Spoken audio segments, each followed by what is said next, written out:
오늘 우리 주신 하나님 말씀 누가복음 2장 8절로부터 14절 말씀입니다.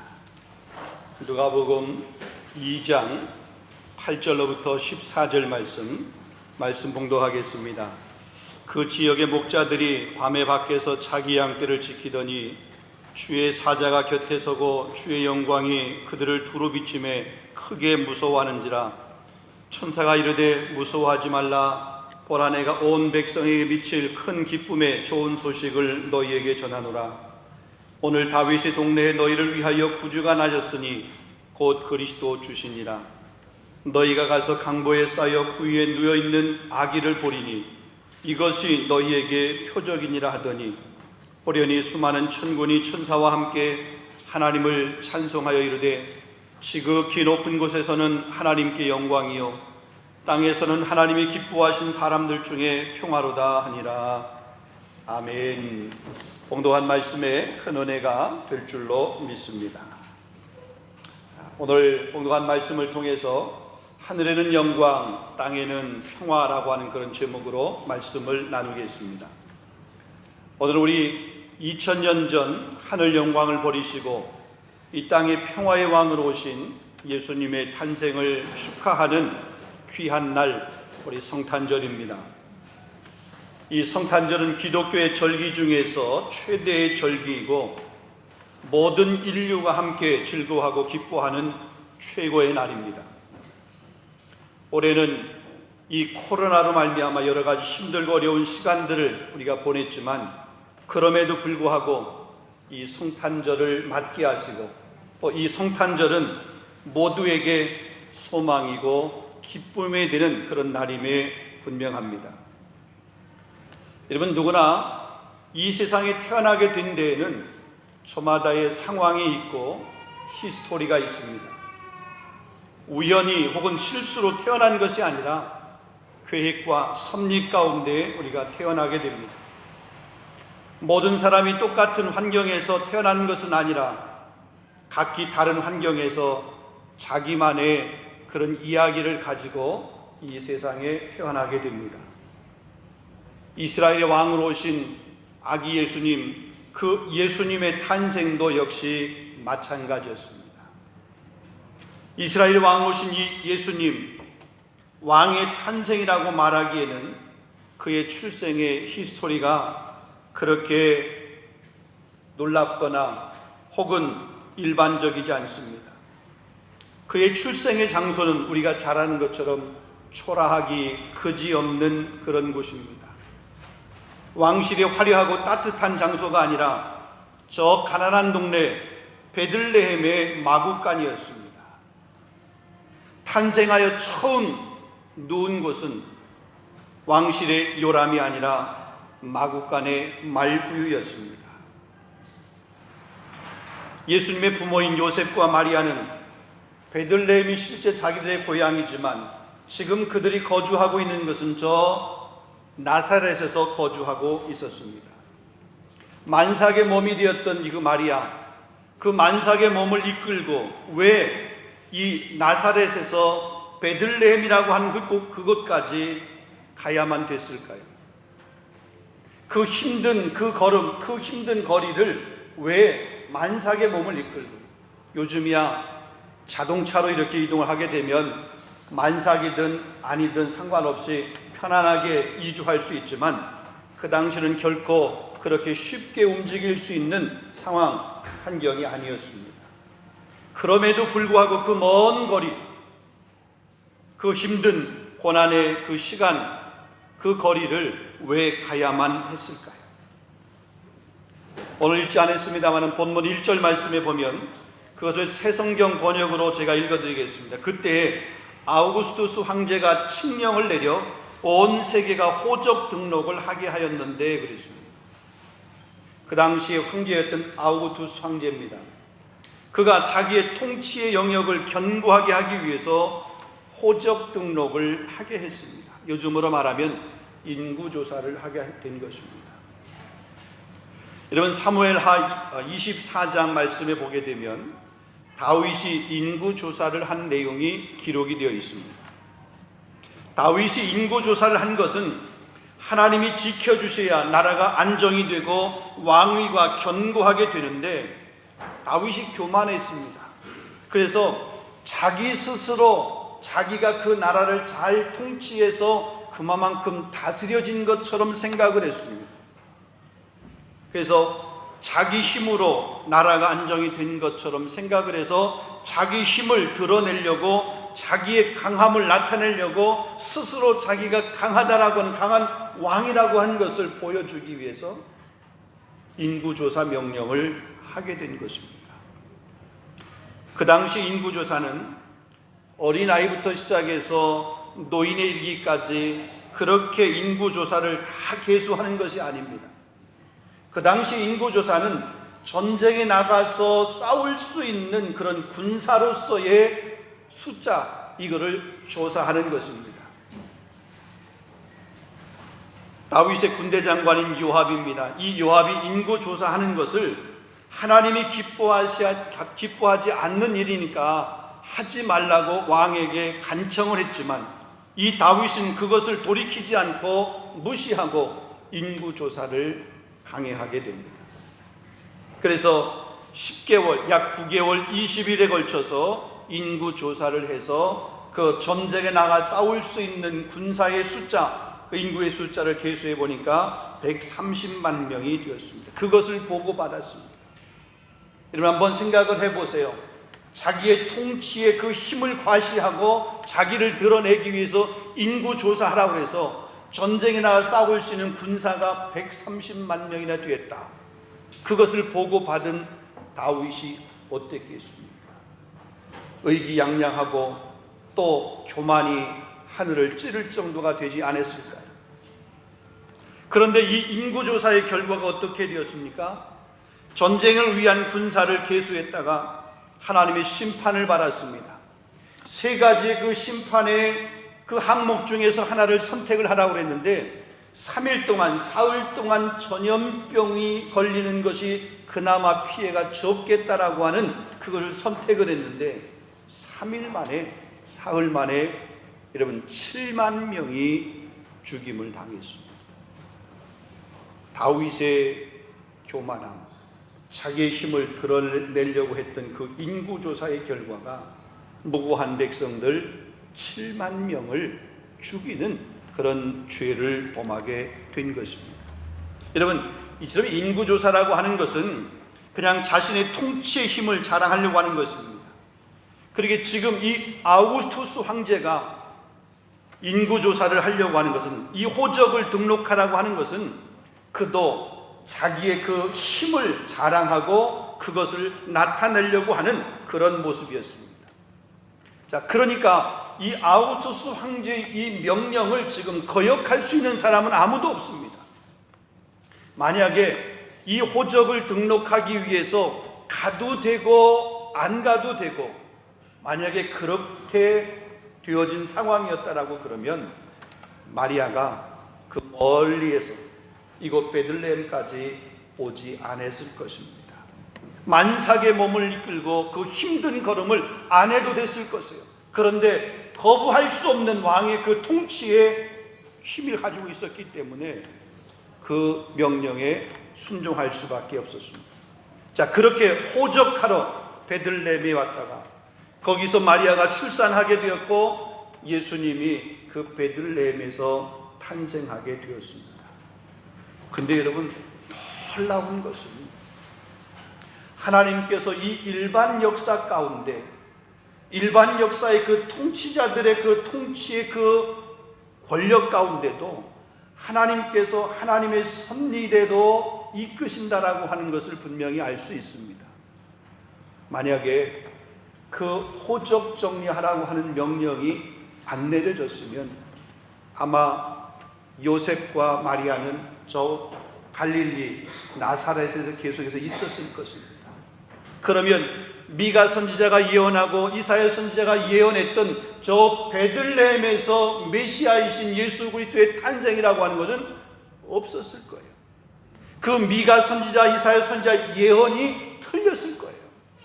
그런데 그 예언이 성취되고 그것이 하나님의 말씀이었던 것들이 이루어지기 위해서 일반 역사의 한 사람도 그렇게 하나님께서 사용하셨던 그런 모습을 보게 됩니다.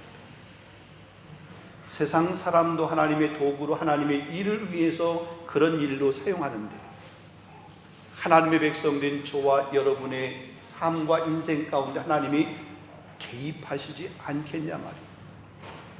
분명히 개입하시고 또 우리의 삶을 선한 모습을 인도해 주실 줄로 믿습니다.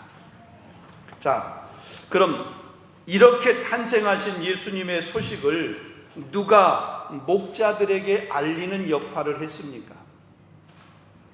본문 10절 말씀해 보게 되면 천사가 이르되 무서워하지 말라. 보라, 내가 온 백성에게 미칠 기쁨의 좋은 소식을 너희에게 전하노라.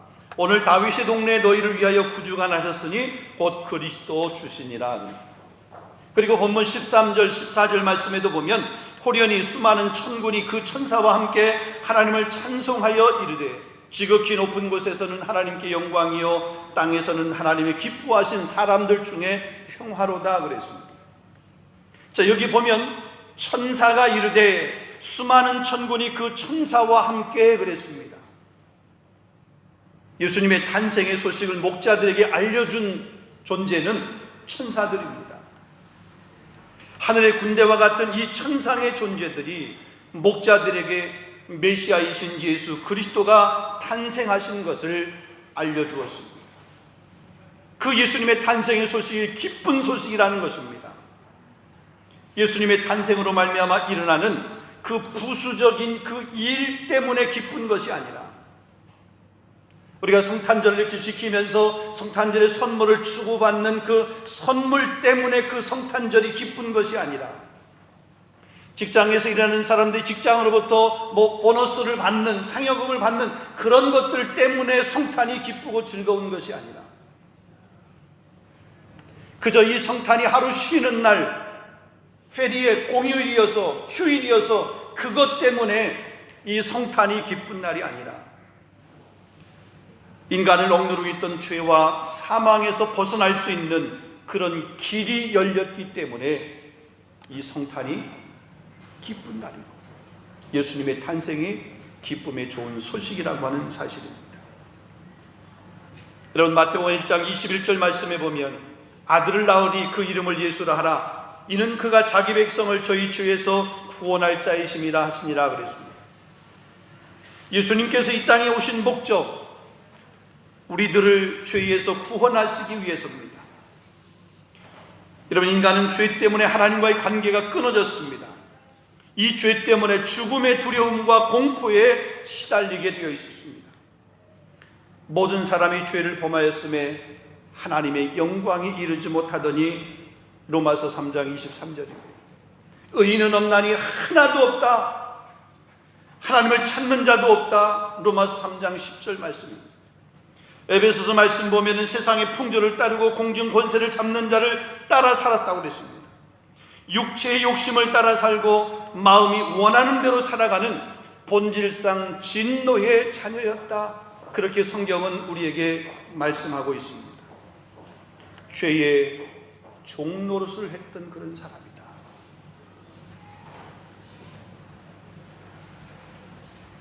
이런 죄의 문제 해결을 해야 하나님과의 관계가 회복이 되는 겁니다. 이 죄의 문제 해결해야 죽음과 두려움의 그 공포에서 우리가 벗어날 수 있고 그걸 해결함 받을 수 있습니다. 하나님께서는 이 근본적인 죄의 문제를 해결하기 위해서 예수 그리스도를 이 땅에 보내신 것입니다. 우리의 죄를 사해 주시기 위해서 예수님을 이 땅에 보내주셨다.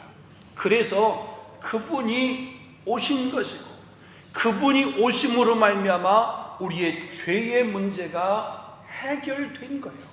그래서 그 주님의 오심이 기쁨의 좋은 소식이고 주님이 오심이 우리에게 평화라고 하는 사실입니다. 자, 여러분, 이 죄사함이라고 하는 것, 이 죄사함을 받고 나게 되면 전혀 다른 인생이 되는 것을 보게 됩니다. 두려움과 공포로부터 자유로워집니다. 어떤 길이라도 주어진 그 길을 걸어갈 수 있습니다. 참된 기쁨을 누릴 수가 있습니다. 이러한 예수님의 탄생의 소식, 이 기쁨의 소식이 여러분 목자들에게만 들려진 것이 아니라 온 백성에게 들려진 기쁨의 소식이었다는 사실입니다. 여러분 그렇습니다. 예수님의 탄생이라고 하는 것은 어느 특정한 사람에게만 해당되는 기쁨의 소식이 결코 아닙니다. 나에게만, 여러분에게만, 우리 교회에게만 해당이 되는 기쁨의 소식이 아니라 이 땅의 모든 사람들을 향한 기쁨의 소식, 그 기쁨의 소식인 예수님을 통해서 나도 하나님과의 관계가 회복되는 것이고 여러분도 하나님의 관계가 회복되는 것이고 이 땅의 모든 사람들이 그 하나님과의 관계가 회복될 수 있는 거예요. 그러기에 예수님은 우리와 우리 가정뿐만이 아니라 세상의 모든 사람들을 위해서 태어났음을 우리가 확신하고 우리 주변의 많은 사람들에게 이 기쁨의 소식을 전하는 그런 삶을 살아야 될 줄로 믿습니다. 여러분 세상은 강한 자가 주목을 받습니다. 그래서 누구나 강한 사람이 되려고 애를 씁니다. 여러분 강대국들이 이 세계의 패권을 쥐고 쥐락펴락하는 것도 역시 마찬가지입니다. 그 강한 나라가 되어서 이 세계를 좀 통치하고 다스리고 싶어서 스스로 이렇게 각 나라마다 경쟁하듯이 그런 힘을 키워가는 모습을 보게 됩니다. 능력이 많고 강해지기를 원합니다. 예수님이 오실 당시 가장 강한 사람은 로마의 황제였습니다. 그래서 사람들은 이 로마의 황제가 세상을 구원할 것으로 그렇게 생각을 했습니다. 그렇기 때문에 이 그 황제를 숭배하는 그 황제 숭배 사상까지도 그 당시에 있었던 모습을 보게 됩니다. 그런 것에 비하면 이스라엘의 왕으로 오셨다고 하는 그 예수님의 모습은 강한 것과는 전혀 비교가 안 되는 정말로 연약하고 천한 그런 모습이었습니다. 그래서 예수님의 탄생에 관해서 사람들이 별로 주목하지 않아요. 아니 이스라엘이 왕으로 오셨다라고 그러면 왕이신 그 예수님은 그 당시에 최고의 통치 권력을 가지고 있는 그 아우구스 황제 그보다 더 어떤 힘이 있어야 되는 것 아닌가? 그래야 우리들을 해방시켜 줄 거 아닌가? 우리의 진정한 해방자는 그런 힘이 있는 사람이 되어야 되지 않겠는가? 근데 사람들의 그 기대, 그게 예수님이 못 미친 거잖아요. 예수님의 탄생은 그 모습하고는 다른 모습이잖아요. 그래서 사람들이 그 예수님을 몰라본 거죠. 그분이 오심을 사람들이 그렇게 기뻐하거나 반기지 아니한 모습이죠. 여러분 그러나 하나님은 오히려 이러한 예수님의 모습 때문에 그 예수님을 바라보아야 된다고 그렇게 말씀하고 있습니다.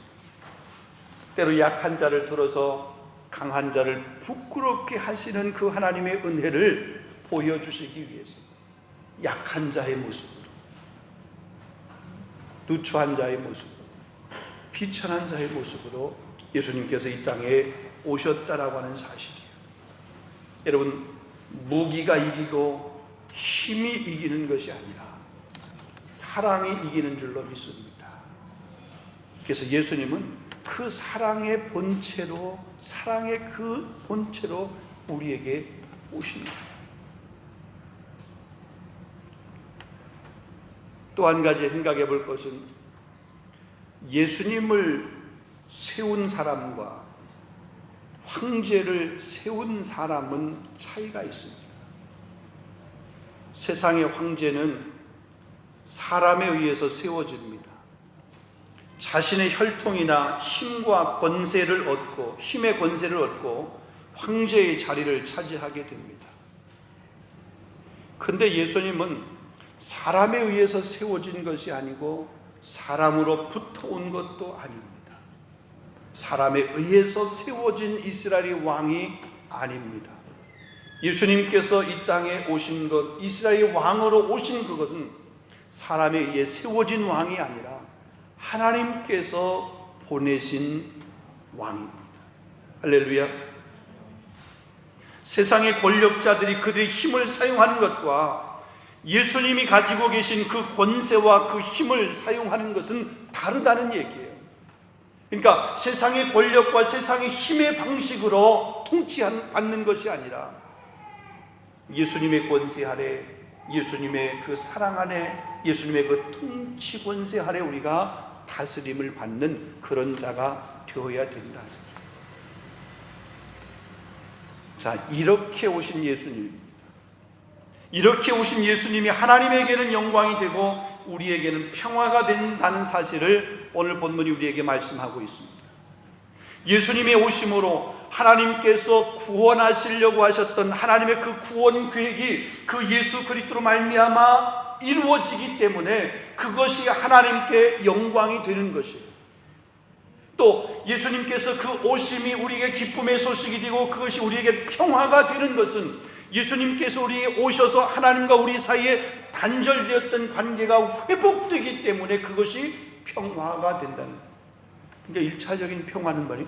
하나님과 평화예요. 하나님과 평화. 이웃과 사람과 세상과의 평화가 아니라 먼저는 하나님과 평화. 예수님의 오심이 안 오셨으면 그 평화는 우리에게 없는 거예요. 세상의 평화는 우리가 이루어갈 수 있을지는 모르지만 하나님과의 평화는 없는 거예요. 우리가 하나님과 평화하게 하기 위해서 아기 예수님께서 2000년 전에 이 땅에 오셨다는 사실입니다. 평화의 왕이신 예수님이 오시면 평화할 수 있습니다. 먼저 하나님과 평화하게 될 때에 여러분, 우리 안에 그 평화가 우리를 통해서 우리 주변에 또 우리 이웃에게, 우리 교회 공동체 안에, 우리 가정에 평화가 임하게 되는 줄로 믿습니다. 아우구스투스 황제가 통치하던 시대의 평화는 모두의 평화가 아니었습니다.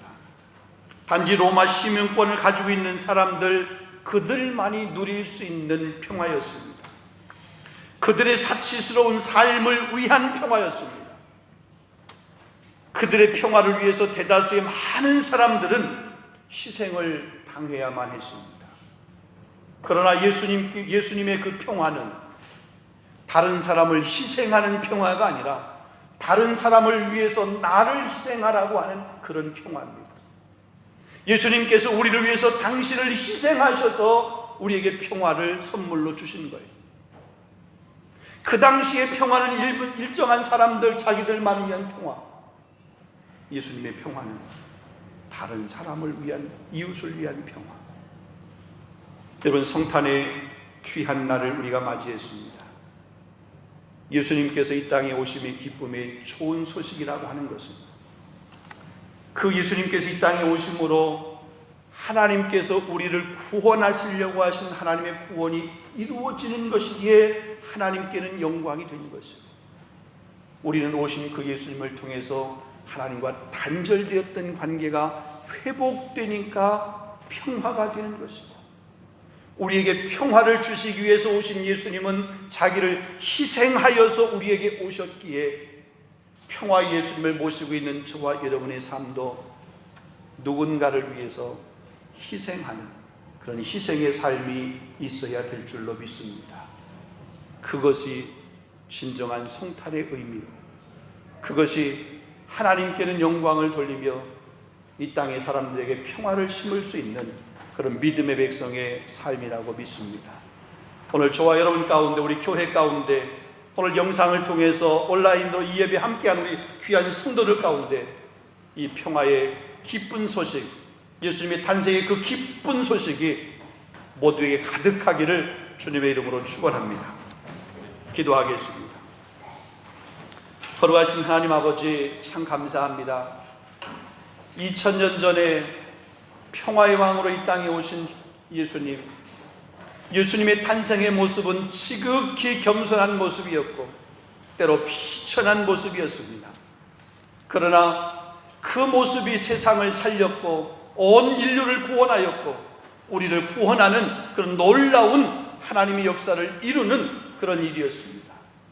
예수님의 오심이 우리에게 기쁨의 소식이고 예수님의 오심을 통해서 우리에게 평화가 이루었던 것처럼 평화의 왕이신 예수님을 모시고 산 우리가 우리 가정과 우리 교회 공동체와 우리 열방과 세계 가운데 평화의 사도로서의 삶을 감당할 수 있도록 인도하여 주시옵소서.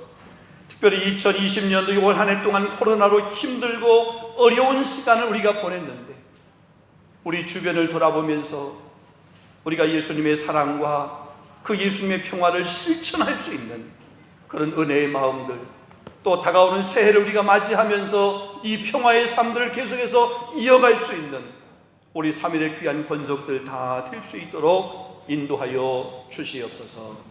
예수 그리스도의 이름으로 감사하며 기도하옵나이다. 아멘.